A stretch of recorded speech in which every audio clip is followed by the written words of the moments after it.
ദൈവമാതാവിനും തിരുക്കുമാരനും കോടാനുകോടി നന്ദി. സാക്ഷ്യം പറയാൻ വൈകിയതിന് മാപ്പ് ചോദിക്കുന്നു. എൻ്റെ പേര് സൗമ്യ. ഞാൻ കൊല്ലത്തു നിന്നാണ് വരുന്നത്. 16/3/2024 ഞാൻ ആദ്യമായി ഉടമ്പടി എടുത്തത്. ഒന്നാമത്തെ എൻ്റെ നിയോഗം, എനിക്ക് 6 വർഷമായിട്ട് അലർജി രോഗം ഉണ്ടായിരുന്നു. രാവിലെ ഞാൻ തുമ്മലോട് കൂടിയാണ് ഞാൻ എഴുന്നേക്കാറ്.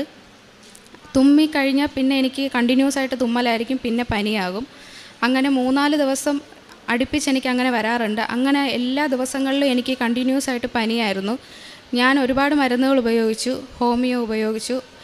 ഞാൻ എറണാകുളത്താണ് ജോലി ചെയ്തുകൊണ്ടിരുന്നത്. അപ്പോൾ എനിക്ക് മരുന്നില്ലാതെ ഒരു ദിവസം പോലും മുമ്പോട്ട് പോകത്തില്ലായിരുന്നു. അത്രയ്ക്ക് ഞാൻ അലർജി കാരണം ബുദ്ധിമുട്ടിക്കൊണ്ടിരിക്കുകയായിരുന്നു.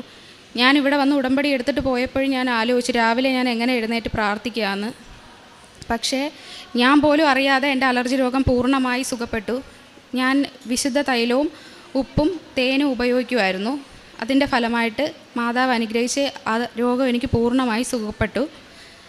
രണ്ടാമത്തത്, എൻ്റെ അമ്മയ്ക്ക് 50 വർഷമായിട്ട് പൈൽസ് രോഗം ഉണ്ടായിരുന്നു.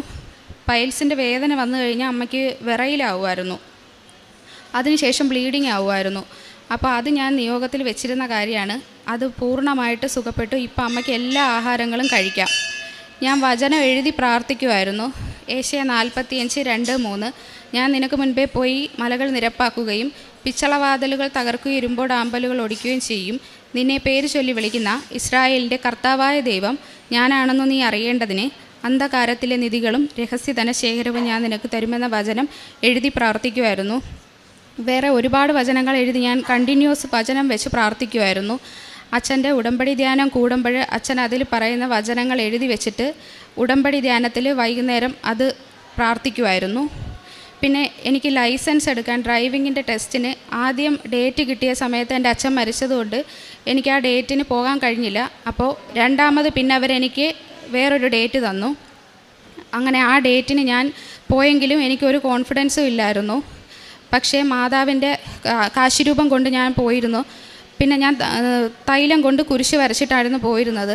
അതിൻ്റെ ഫലമായിട്ട് എനിക്ക് ഡ്രൈവിംഗ് ടെസ്റ്റ് വളരെ ഈസി ആയിട്ട് പാസ്സാവാൻ മാതാവ് എൻ്റെ കൂടെ നിൽക്കുന്ന ഒരു അനുഭവം എനിക്കുണ്ടായി. പിന്നെ അച്ഛൻ മരിച്ച ശേഷം ഞങ്ങൾക്ക് സാമ്പത്തികപരമായിട്ട് ഒരുപാട് ബുദ്ധിമുട്ടുണ്ടായിരുന്നു. അങ്ങനെ ഞാനിവിടെ വന്ന് ഉടമ്പടി പുതുക്കിയപ്പോൾ എനിക്ക് മനസ്സിൽ തോന്നി എനിക്കൊരു വിദേശ ജോലിക്ക് വേണ്ടിയിട്ട് നിയോഗം വയ്ക്കാമെന്ന്. അങ്ങനെ എനിക്കൊരു വിദേശ ജോലി വേണമെന്ന് വെച്ചു. പക്ഷേ ഞാൻ വിദേശ ജോലിക്ക് വേണ്ടിയുള്ള ഒരു കോഴ്സും പഠിച്ചിരുന്നില്ല. അപ്പോൾ എനിക്ക് മെറിറ്റ് ഇല്ലയെന്നും ഞാൻ എൻ്റെ കൂട്ടത്തിൽ വെച്ചിട്ടുണ്ടായിരുന്നു. അങ്ങനെ അതിനുശേഷം ഞാൻ അതിനു വേണ്ടി പ്രാർത്ഥിക്കാൻ തുടങ്ങി. അതിനുശേഷം പിന്നെ ഇവിടെ കൊറോണ ആയതുകൊണ്ട് പിന്നെ ഇടയ്ക്ക് വരാൻ കഴിഞ്ഞിരുന്നില്ല. പക്ഷേ ഞാൻ പ്രാർത്ഥന കണ്ടിന്യൂസ് ചൊല്ലുന്നുണ്ടായിരുന്നു. ഞാൻ ഹിന്ദു ആയതുകൊണ്ട് തന്നെ എനിക്ക് ഒരുപാട് പ്രാർത്ഥനയൊന്നും അറിയത്തില്ലായിരുന്നു. പക്ഷേ ഇവിടെ വന്ന് ഉടമ്പടി എടുത്തിട്ട് പോയ ശേഷം ഒരുപാട് പ്രാർത്ഥനകൾ ഞാൻ പഠിച്ചു. ജപമാല ചൊല്ലാൻ പഠിച്ചു. ബൈബിള് അരമണിക്കൂർ എന്നുള്ളത് 1 മണിക്കൂർ ഇരുന്ന് വായിക്കാൻ തുടങ്ങി. പിന്നെ ഉപവാസം എടുക്കാൻ തുടങ്ങി. 1 നേരം എന്നുള്ളത് 2 നേരമാക്കി. അങ്ങനെ ഒരുപാട് പ്രാർത്ഥിച്ചതിൻ്റെ ഫലമായിട്ട് മാതാവ് ഞാൻ പിന്നീട് കൊറോണയ്ക്ക് ശേഷം ഇവിടെ വരുമ്പോൾ എനിക്ക് പോകാനുള്ള വിസിറ്റ് വിസയും ടിക്കറ്റുമായിട്ടാണ് ഞാനിവിടെ വരുന്നത്. അതിനുശേഷം ഞാൻ ഇവിടുന്ന് ജോലി അന്വേഷിച്ച് പോയി. ഞാൻ അബുദാബിയിലേക്കാണ് പോയത്. ഞാൻ അവിടെ ചെന്ന് രാവിലെ ഒരു കുപ്പി വെള്ളവുമായിട്ട് ജോലി അന്വേഷിച്ച് പോകുമായിരുന്നു. ഞാൻ എൻ്റെ CV പല സ്ഥലങ്ങളിലും കൊടുത്തപ്പോഴും ഞാൻ മാതാവിൻ്റെ വിശുദ്ധ തൈലം കൊണ്ട് കുരിശ് വരച്ചാണ് എൻ്റെ CV കൊടുത്തിരുന്നത്. എന്ത് ജോലിക്ക് കയറണമെന്ന് എനിക്കറിയില്ലായിരുന്നു. പക്ഷേ എനിക്ക് ജോലി കിട്ടിയത് സ്കൂളിലായിരുന്നു. ഞാൻ പ്രതീക്ഷിച്ചതിനേക്കാൾ വളരെ നല്ല സാലറിയോടുകൂടി മാതാവ് എനിക്ക് ജോലി തന്നു. എൻ്റെ വിസ തീരുന്നതിന് 3 ദിവസം മുമ്പ് മാതാവ് എനിക്ക് സ്ഥിര നിയമനത്തിലൊരു ജോലി തന്നു സഹായിച്ചു. അതുപോലെ തന്നെ ആ പൈസ കൊണ്ടും എൻ്റെ കടബാധ്യതകൾ തീരില്ലായിരുന്നു. അതുകൊണ്ട് മാതാവ് എനിക്ക് ഒരു പാർട്ട് ടൈം ജോലിയും കൂടി തന്ന് ഞങ്ങളെ അനുഗ്രഹിച്ചു. അതോടുകൂടി ഞങ്ങളുടെ കടബാധ്യതകളെല്ലാം തീർക്കുവാൻ അത് വലിയൊരു സഹായമായി. മാതാവിനും തിരുക്കുമാരനും കോടാനുകോടി നന്ദി. അതുപോലെ എൻ്റെ വിവാഹത്തിന് വേണ്ടി 1 വർഷം മുമ്പേ ഞാൻ പ്രാർത്ഥിച്ചൊരുങ്ങുമായിരുന്നു. ഞാൻ രാവിലെ ജോലിക്ക് പോകുന്ന സമയത്ത് ബസ്സിലിരിക്കുമ്പോൾ തന്നെ ഞാൻ ജപമാല ചൊല്ലുകയും ബൈബിൾ വായിക്കുകയും ചെയ്യുമായിരുന്നു. അതിൻ്റെ ഫലമായിട്ട് കൃപാസനത്തിൽ വരുന്ന ഒരു ഭവനത്തിൽ തന്നെ ഭവനത്തിലുള്ള ഒരാളിനെ തന്നെ ജീവിത പങ്കാളിയായി തന്ന മാതാവ് അനുഗ്രഹിച്ചു. അതിനുശേഷം ഞാൻ 2024 ജനുവരിയിൽ ഞാൻ ഓൺലൈനായിട്ട് ഉടമ്പടി എടുത്തിട്ടുണ്ടായിരുന്നു പുതിയ ജോലിക്ക് വേണ്ടിയിട്ട്. പിന്നെ എനിക്കൊരു കുഞ്ഞുണ്ട്, മോളാണ്. അപ്പോൾ ഇടയ്ക്ക് വെച്ചിട്ട് മോൾക്ക് ജ്യൂസ് കൊടുത്ത സമയത്ത് അവൾക്കെന്തോ വയറ്റിന് വയ്യാതായിട്ട് മോശം പോകുമ്പോൾ ബ്ലഡ് കലർന്ന് പോകാൻ തുടങ്ങി. അങ്ങനെ കിംസിലായിരുന്നു ഞങ്ങൾ കാണിച്ചുകൊണ്ടിരുന്നത്. അവിടെ നിന്ന് വേറെ ഹോസ്പിറ്റലിലേക്ക് അവർ ഷിഫ്റ്റ് ചെയ്തു. അവർ പറഞ്ഞു കുഞ്ഞിൻ്റെ കുടലിന് ചുരുക്കം ഉണ്ടെന്നാണ് തോന്നുന്നതെന്ന് പറഞ്ഞു ഡോക്ടർ. അങ്ങനെ അപ്പോൾ തന്നെ ഞാൻ മാതാവിനോട് പറഞ്ഞു, ഞാൻ അമ്മയ്ക്ക് സാക്ഷ്യം പറഞ്ഞേക്കാമെന്ന് പറഞ്ഞു. മകൾക്ക് വയറ്റിന് കുഴപ്പമൊന്നും ഉണ്ടാവില്ലെന്ന് പറഞ്ഞു. അതിനുശേഷം റിപ്പോർട്ട് വന്നപ്പോൾ, സ്കാൻ റിപ്പോർട്ട് വന്നപ്പോൾ മോൾക്ക് വയറ്റിന് ഒരു കുഴപ്പവും ഇല്ലായിരുന്നു. പിന്നെ കാരുണ്യ പ്രവൃത്തിയായിട്ട് എനിക്ക് ശമ്പളം കിട്ടുമ്പോഴൊക്കെ ഞാൻ അനാഥാലയങ്ങളിലും മാനസിക രോഗികളുള്ള കേന്ദ്രങ്ങളിലും ആഹാരം കൊടുക്കുമായിരുന്നു. എന്നെക്കൊണ്ട് കഴിയുന്ന രീതിയിൽ ഞാൻ അവിടെ ധനസഹായം ചെയ്തിട്ടുണ്ട്. പിന്നെ പ്രേക്ഷിത പ്രവർത്തനം എന്ന് പറഞ്ഞാൽ പത്രം ഞാൻ എല്ലായിടത്തും കൊടുക്കുമായിരുന്നു. ഇവിടുന്ന് ഞാൻ പോകുമ്പോഴും അവിടെ അബുദാബിയിൽ ഞാൻ കൊണ്ടുപോയി എന്നെക്കൊണ്ട് കഴിയുന്ന രീതിയിൽ എല്ലായിടത്തും പത്രങ്ങൾ കൊടുക്കുമായിരുന്നു. പ്രാർത്ഥിച്ച് വിശ്വാസ പ്രമാണം ചൊല്ലി ഈശോയെ മറ്റുള്ളവർക്ക് അറിയാനുള്ള അവസരം ഉണ്ടാകണമെന്ന് പ്രാർത്ഥിച്ച് ഞാൻ പത്രം വിതരണം ചെയ്യുമായിരുന്നു. ഞാൻ ജോലിയിലായിരുന്നെങ്കിലും എൻ്റെ പ്രാർത്ഥന ഞാൻ മുടങ്ങാതെ കൂടുമായിരുന്നു. എല്ലാ ദിവസവും അച്ഛൻ്റെ ഉടമ്പടി ധ്യാനം മുടങ്ങാതെ കൂടുകയും അത് ഷെയർ ചെയ്യുകയും ചെയ്യുമായിരുന്നു. പിന്നെ കിട്ടുന്ന സമയത്തെല്ലാം ഞാൻ ജപമാല ചൊല്ലിക്കൊണ്ടിരിക്കുമായിരുന്നു. ഇത്രയും അനുഗ്രഹങ്ങൾ തന്ന അമ്മ മാതാവിനും തിരുക്കുമാരനും കോടാനുകോടി നന്ദി. ഉടമ്പടി എടുത്ത ശേഷം എനിക്ക് ആത്മീയമായി ഒരുപാട് വളരാൻ പറ്റി. പ്രധാനമായിട്ട് എൻ്റെ സ്വഭാവം, എനിക്ക് ഭയങ്കര ദേഷ്യമായിരുന്നു. അപ്പോൾ ദേഷ്യം എനിക്ക് പൂർണ്ണമായിട്ട് മാതാവ് മാറ്റി തന്നു. എന്നോട് ദേഷ്യത്തിൽ സംസാരിക്കുന്നവർക്ക് വേണ്ടിയിട്ടും പ്രാർത്ഥിക്കാൻ മാതാവ് എന്നെ പഠിപ്പിച്ചു. മാതാവിനെ പോലെ ചില സാഹചര്യങ്ങളിൽ എനിക്ക് മിണ്ടാതെ പ്രാർത്ഥനയിൽ ആയിരിക്കാൻ ഒരുപാട് സഹായിച്ചു. എല്ലാ അനുഗ്രഹങ്ങൾക്കും, മാതാവ് തന്ന എല്ലാ അനുഗ്രഹങ്ങൾക്കും അമ്മയ്ക്കും ഈശോയ്ക്കും കോടാനുകോടി നന്ദി. യെശയ്യാ 43:2 സമുദ്രത്തിലൂടെ കടന്നു പോകുമ്പോൾ ഞാൻ നിന്നോട് കൂടെ ഉണ്ടായിരിക്കും. നദികൾ കടക്കുമ്പോൾ അത് നിന്നെ മുക്കിക്കളയുകയില്ല. അഗ്നിയിലൂടെ നടന്നാലും നിനക്ക് പൊള്ളലേൽക്കുകയില്ല. ജ്വാല നിന്നെ ദഹിപ്പിക്കുകയുമില്ല. സൗമ്യ എന്ന ഈ മകൾ തൻ്റെ ഉടമ്പടി ജീവിതത്തിൽ ലഭിച്ച നന്മകളെ സന്തോഷത്തോടെ അമ്മ മാതാവിൻ്റെ തിരുവെളുത്താരയിൽ സാക്ഷ്യപ്പെടുത്തുന്നു. മകൾ പറയുന്നുണ്ട്, ആദ്യം അലർജിയുടെ കലശലായ അസുഖം കൊണ്ടാണ് മകൾ വർഷങ്ങളായി ജീവിച്ചിരുന്നത്. രാവിലെ എഴുന്നേൽക്കുമ്പോൾ തുടങ്ങുന്ന തുമ്മൽ ഏറെ നേരം നീണ്ടു നിൽക്കുകയും ഏറെ കഷ്ടതയിലാണ് ആ ഒരു അസുഖവുമായിട്ട് ജീവിതം മുന്നോട്ട് നയിച്ചു കൊണ്ടിരുന്നത്. എന്നാൽ അമ്മ മാതാവിൻ്റെ തിരുനടയിലെത്തി ഉടമ്പടിയെടുത്ത് ഉടമ്പടി തൈലം ഉപയോഗിച്ച് കുരിശടയാളം വരച്ച് പ്രാർത്ഥിച്ചു തുടങ്ങിയ നിമിഷം മുതൽ എങ്ങനെ മാറിയെന്നറിയാതെ പൂർണ്ണമായും ആ അലർജിയുടെ അസുഖത്തിൽ നിന്ന് മറ്റൊരു മരുന്നോ മറ്റൊരു ഔഷധമോ മറ്റേതെങ്കിലും ചികിത്സയോ ഒന്നുമില്ലാതെ പൂർണ്ണമായും ഉടമ്പടി നേർച്ച വസ്തുക്കളുടെ പ്രയോഗത്തിലൂടെ സൗഖ്യം ലഭിച്ചതിനെയാണ് സഹോദരി ആദ്യം സാക്ഷ്യപ്പെടുത്തിയത്. രണ്ടാമത്തത് നമ്മോട് സൂചിപ്പിച്ചത് വിദേശത്ത് പോയ സാഹചര്യത്തെയാണ്.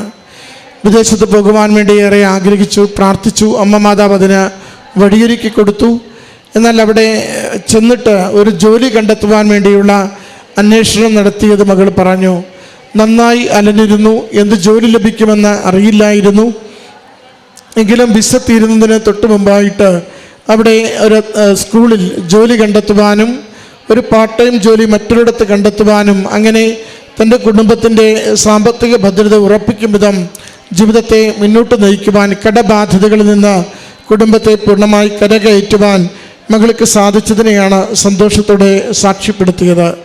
ഓരോ ഇടത്തും മകളായിരിക്കുമ്പോഴൊക്കെയും പൂർണ്ണമായും ഉടമ്പടി ജീവിതം നയിക്കുവാൻ, സാക്ഷ്യങ്ങൾ കേൾക്കുവാൻ, ധ്യാനം കൂടുവാൻ, പങ്കുവയ്ക്കുവാനൊക്കെ ശ്രദ്ധിച്ചിരുന്നുവെന്ന് മകൾ ആവർത്തിച്ച് സൂചിപ്പിക്കുന്നുണ്ട്.